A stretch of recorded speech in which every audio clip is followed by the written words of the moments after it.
batay sa inyong mga pag-aaral, ano ho yung mga kadalasan nagiging trabaho din, no, ng mga TESDA graduate, both local and overseas?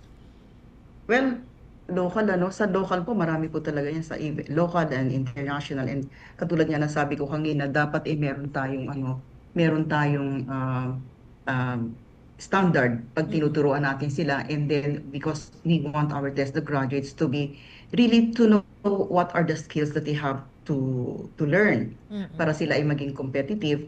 So sa local po, actually, meron tayong, katulad ng sabi ko kanina niya, sa construction, sa ICT, yan po Oo. yung mga kailangan natin. And then, yan yung sa local employment, meron tayong kailangan ng industries, yung construction, hospitality, actually, katulad ng kaninang sabi ko. And then, sa ICT, marami po niyan. Sa ICT, magiging IT professional sila. Oo.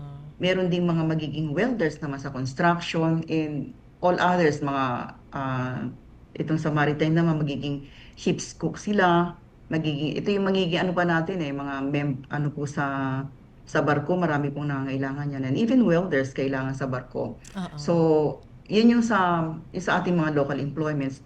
Marami naman po sa overseas, of course, most sought after ang ating mga Filipino, especially yung mga may NC po, yan ang kailangan Tama, nila. tama. So, maraming kailangan dyan, yung mga opportunities nila dyan ay ang katulad halimbawa sa Middle East, sa Canada, sa Japan, marami pong silang mga kailangan, sa Europe. So, Mm-mm. ang mga kailangan nila dyan, mga caregivers, hospitality workers, and healthcare professionals.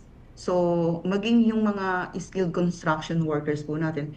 Actually, even farmers, marami silang kailangan na Oo. piniprovide din naman po ng ano yan, ng TESDA, well, maybe not at the central, at the national capital region, but in all other provinces, in all other regions, nagbibigay po tayo ng farming, course na farming.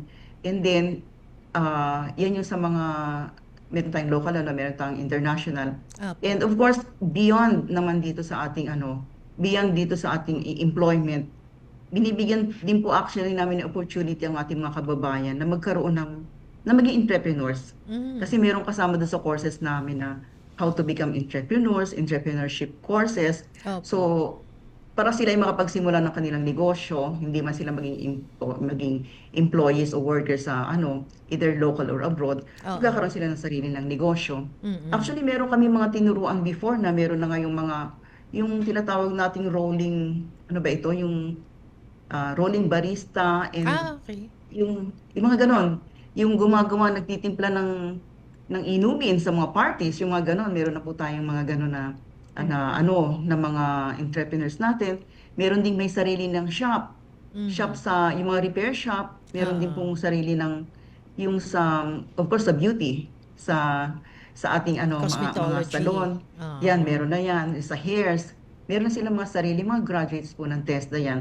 So, yun yung mga opportunities na pinagkakaloob namin. And aside from that, of course, ang isang opportunity pinagkakaloob ng TESDA is that yung mabigyan sila ng pagkakataon na habang sila nagtatrabaho, maaaring yung mga nakuha nilang kurso sa amin, ma-accum- tawag dito, maging makasama rin sa Mm. mga kurso na ipino-offer ng higher education.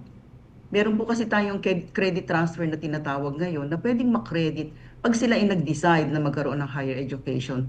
So, Oo. aside from do sa employment mismo, na opportunity binibigay natin, both local and abroad, yun nga po, pwede pa nilang ituloy ang kanilang pag-aaral.